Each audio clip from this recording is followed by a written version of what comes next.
tudo tem dois lados, né? Sem dúvida a tecnologia é uma coisa muito boa, mas tem que lembrar que o olho da criança não nasce formado. Ele vai se desenvolvendo até 3, 5 anos de idade. Nessa fase é um olho mais mole, em crescimento, e o excesso de esforço visual para perto, e geralmente é no celular que as crianças ficam, que é mais deslumbrante, mas poderia até ser leitura prolongada, tudo que se faz muito de perto.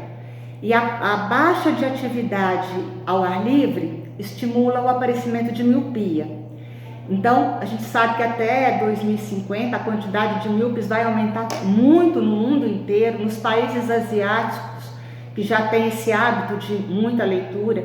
A gente já está tendo casos assim, muito grandes de miopia e o pior, miopias altas, miopias acima de 5, 6 graus.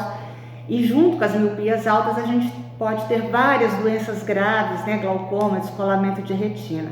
Não é só a questão de usar óculos, causa problemas mais sérios que isso. Então, a recomendação é que até os 2 anos de idade se proíba o uso de celulares e que a criança pelo menos fique ao ar livre 30 minutos. Dos 2 aos 4 anos, vamos dizer assim, 1 hora por dia fracionada. O ideal é não ficar realmente, mas 1 hora por dia fracionada e pelo menos 1 hora de atividade ao ar livre, ou mais se for possível. Dos 6 anos em diante até os 15, recomenda-se que no máximo 3 horas, quase impossível algum jovem ficar só 3 horas em atividade de leitura. E sabe-se que crianças que moram na zona rural têm bem menos miopia do que crianças que moram em cidades. Uma por conta do excesso de esforço visual e o uso dos celulares. E também reforço a história de pouca atividade ao ar livre. É muito necessário a claridade para criar alguns neurotransmissores para melhorar o desenvolvimento do olho e evitar a miopia. Então, a exposição em ambientes claros é extremamente importante. E quem fica lendo ou no celular não fica ao ar livre. A gente observa muito, principalmente a criança, ficar muito próximo do celular, principalmente. Isso significa algum problema de visão ou alguma coisa chama a atenção para que ela faça isso? A criança tende a aproximar das coisas brilhantes, coloridas e com som por deslumbramento. Muitas vezes a gente atende crianças que as mães trazem com suspeita de ter problemas e às vezes é simplesmente deslumbramento. Mas é claro que qualquer suspeita deve ser trazido para avaliação, porque a gente só consegue dizer se tem problemas ou não examinando. E quanto mais próximo a gente coloca os objetos, no caso da criança, quanto mais próximo, pior no caso da relação com a miopia, porque quando a gente toca no perto, esses músculos que a gente tem aqui ao redor, que fazem o foco, que eles contraem para fazer o foco, eles ficam contraídos muito tempo. Isso é um dos estímulos para que o olho cresça demais e desenvolva a miopia. Então a gente fala pelo menos um bracinho de distância, um bracinho da criança de distância do celular, mas com essa recomendação de limitar a quantidade de exposição. As consequências da miopia, quando ela começa na infância, como por exemplo, alguns cuidados que se devem tomar com a criança, como a senhora passou, e não são tomados. Quais as consequências disso para a vida dessa criança? A miopia basicamente dá dificuldade para enxergar para longe. Então é limitante para a criança praticar esportes, enxergar na lousa, tem a questão do bullying, porque tem que usar óculos. Então é um desconforto grande.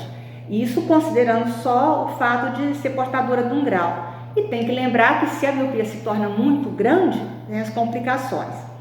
Como a miopia está relacionada ao crescimento do globo ocular, se ela começa muito precocemente, o olho vai crescer até em torno de 20 anos de idade.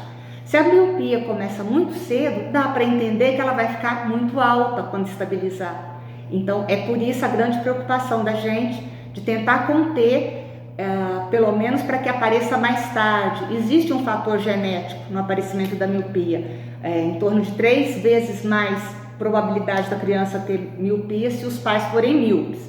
Mas além do genético, a gente tem a influência ambiental. Então se a gente puder conter pelo menos esse aparecimento muito precoce, já é uma coisa boa. Mesmo que venha a ter miopia mais tarde, ela provavelmente vai ficar mais baixa. Isso pode acontecer somente na utilização do celular ou computador e TVs também entram nessa questão? O problema, o computador e a TV vai limitar a exposição à vida ao ar livre. Esse é o maior problema, não é tanta proximidade deles, porque é importante essa atividade ao ar livre. Mas no caso do celular é principalmente pela proximidade, como eu disse, até leitura de livros também teria o mesmo efeito. Qual a mensagem que a senhora deixaria para os pais, mães, tios, para aquele que não quer desagradar o sobrinho, a sobrinha, o filho, a filha, o neto, mas que sem saber, né, de uma forma, sem saber, está aí prejudicando a criança, na verdade? Então, segure o uso do celular o máximo que vocês conseguirem na criança pequena, porque ela não precisa da vida social ainda, é uma outra, a necessidade é mais dos pais até do que da criança. Então, segure o máximo. É claro que a criança, para se integrar na sociedade, vai ter momentos que ela precisa do celular, eu entendo, mas sempre com um pouco de moderação e estimulando vida ao ar livre. Boa alimentação, importantíssimo, e vida ao ar livre. Vocês negociem um pouquinho de celular e mais 1 hora de atividade física ao ar livre. Doutora, para finalizar, a partir de que momento que os pais devem se preocupar em levar os seus filhos, as crianças principalmente, né, para ver como é que está a visão da criança, se tem algum problema, algum sintoma que possa chamar a atenção? Normalmente a gente recomenda que, se os pais notarem qualquer alteração que eles achem anormal, devem trazer a criança de imediato ao consultório. Pode não ser uma consulta tão da mesma forma que se faz no adulto, porque existem limitações em relação à criança, mas se notar olho torto, alguma mancha no olho, a criança parece ter dor, qualquer coisa que os pais acham que não esteja normal, traga ao consultório e a gente vai tentar avaliar. Agora, se a criança parece saudável, parece enxergar bem, não tem estrabismo, aos 3 anos deve ser feita a primeira consulta e a partir daí anualmente. Hoje a gente tem o teste do olhinho, que é feito no berçário, então catarata congênita, algumas opacificações. Geralmente esse teste muito simples já orienta os pais se eles precisam trazer de imediato ou não. Mas claro, na dúvida é melhor trazer.